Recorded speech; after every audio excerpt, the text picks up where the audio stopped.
Hello, everyone, and welcome to the Unfound podcast channel on YouTube. Today I will be talking about the disappearance of Shane Fell. You are looking at a map of where he was on the night that he disappeared. We're looking at a place called Marrero, Louisiana, and I will move the map off to the right here in a little bit to show you where Shane lived. But as I've stated on the other videos I've done so far, none of these videos are supposed to take the place of the original interviews, the audio episodes, the programs that come out every Friday. These videos are all supplements. I may talk about some new information, maybe some new insights from myself, having some time to now think about some of these disappearance. Of course, in Shane's case, over 3 years since we covered this disappearance. But you should always reference the audio podcast, the interview I did, in this case with Shane's mother, first.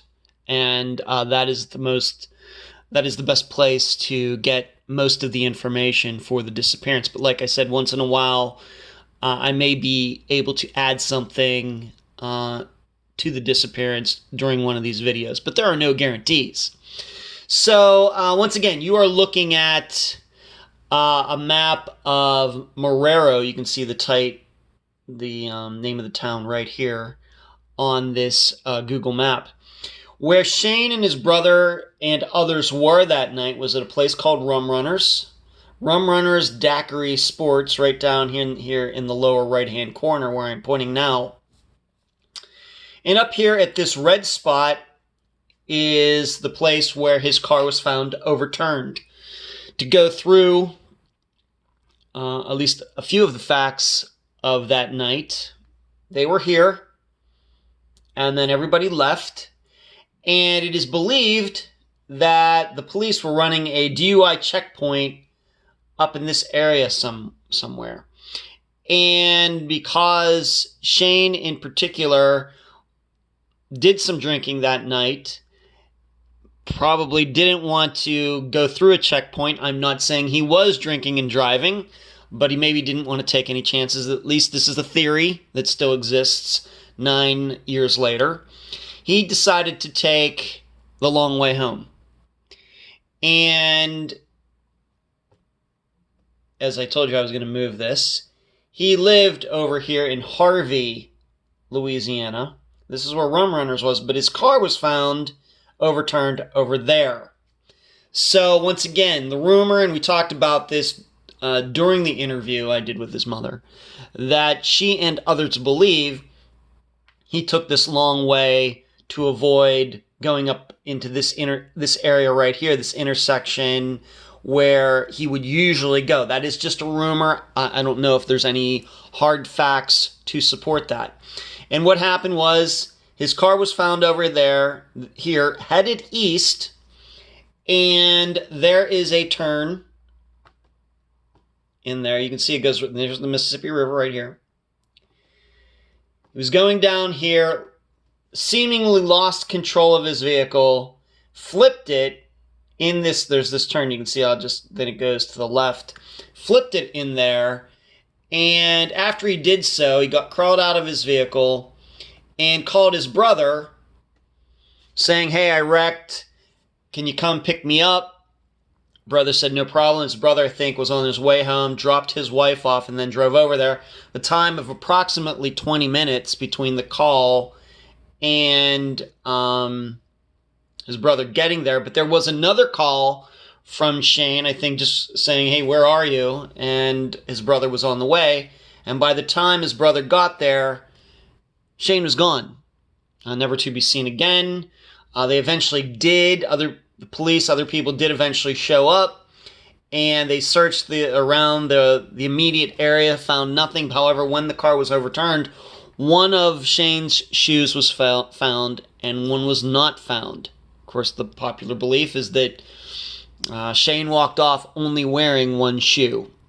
To this day, only one of his shoes was found, and it is believed to be a shoe that he was wearing that night down at Rum Runners. And once again, it is believed that he went out this way. This is just a guess of the route that he would have taken. This is what Google gave me when I put in going from here to here in a long, I guess the long way to get here. Usually you just go straight up here and make a left, but this would be the long way to get over here. And the belief was that he was going to take what this road is called River Road, over here somewhere to Harvey and kind of make it to his house down in this area without having to pass any police officers. Once again, I am not saying he was drinking and driving. Okay, but the fact was he was drinking and then he was driving, and there might have been the idea maybe he was over the limit.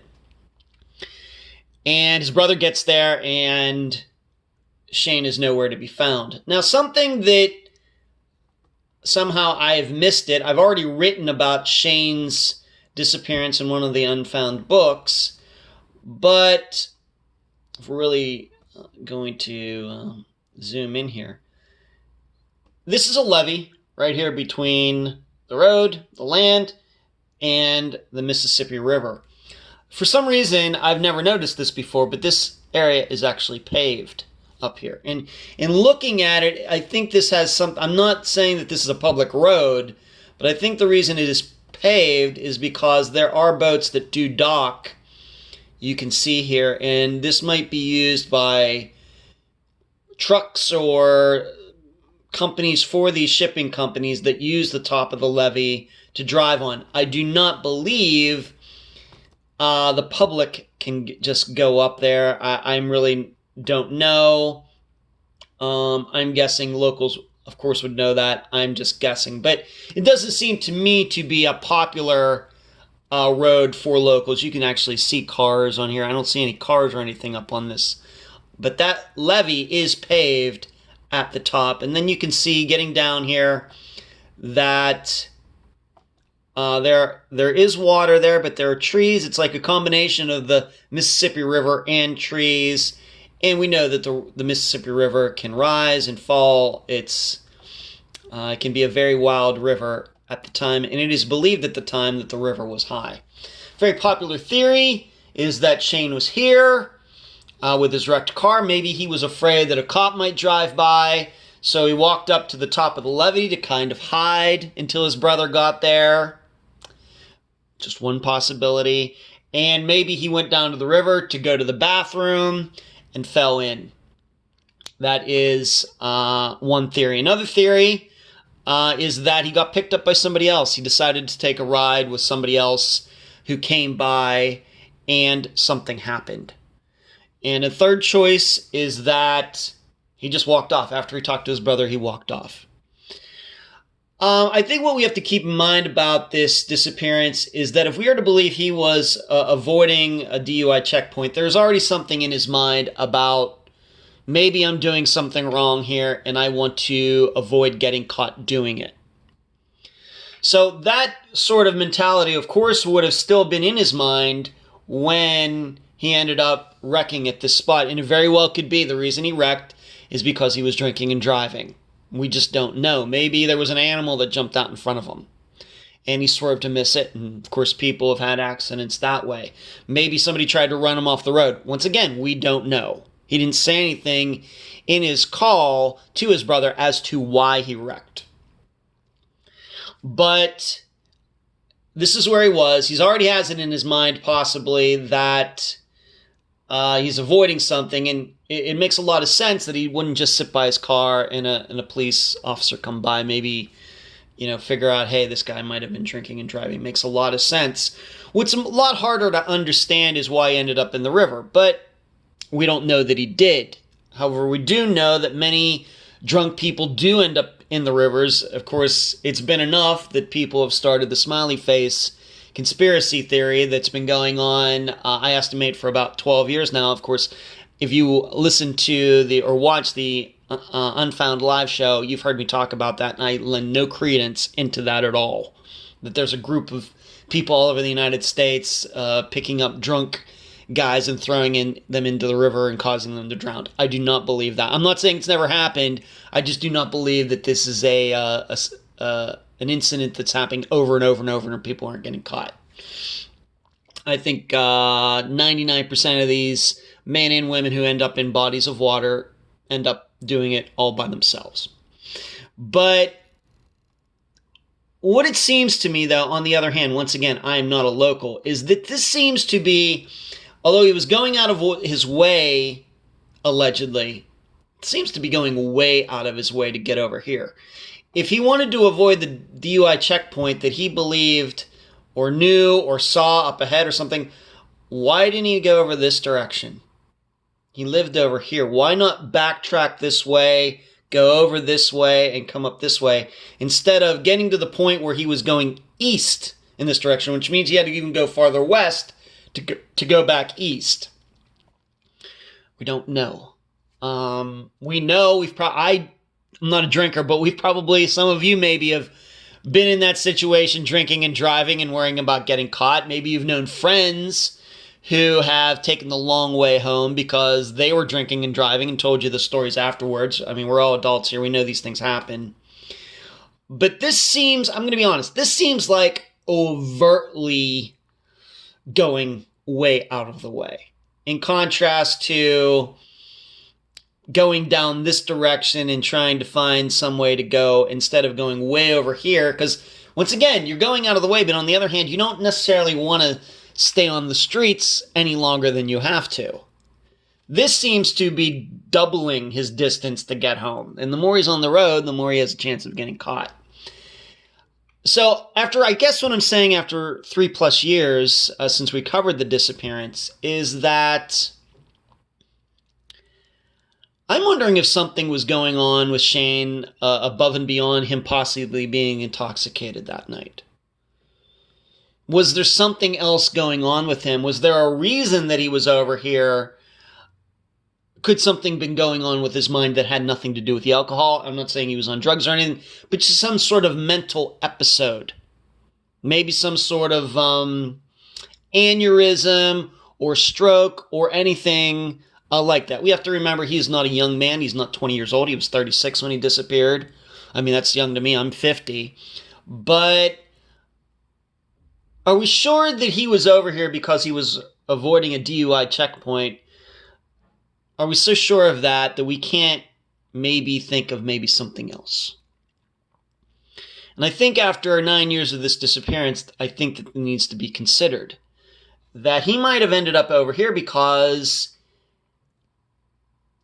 it's somewhere in his mind he thought he was going the right way. He was having some sort of mental episode, forgetting where he was, that had once again nothing to do with the alcohol. After, of course, when we covered his disappearance in 2017, I didn't even have a year of experience now. Now I have 4 years of experience, and it's much more obvious to me that people do have mental episodes all of a sudden, and it could have caused them to walk off and do things they normally wouldn't do, whether they're just walking or driving. So that is more in my mind these days than when it was back in 2017 when I covered this disappearance and then when I wrote in the book. Because I have a hard time squaring him driving out of his way to avoid a DUI checkpoint when he could have gone this direction and really cut down on going way over here. He's a local. He would know the roads to get over here without having, he could just go down south and then continue to go east and come back instead of going up here, going west, and then coming back. Just wondering if he ended up on that river road by mistake, and maybe that's the reason he wrecked. And then to continue that, if he didn't realize where he was, then it's certainly easier to believe that he did end up in the Mississippi River, once again, not because he was intoxicated, but because he was having some other kind of mental affliction. So once again, this is where he was. This is where his car ended up. He lived over here. And we're still trying to come to a concrete decision as to why was he way over here, even if he was trying to avoid a DUI checkpoint. That seems to be not just out of the way, but way out of the way. So and then on top of it, how can somebody disappear in the span of a few minutes? He calls his brother, and his brother shows up and he's not there. This, once again, leads me more and more to believe that there was something more going on with Shane than just having some alcohol in him. But that's me. I hope you enjoyed this video. Please expect more videos concerning many of Unfound's older episodes. Thanks for watching.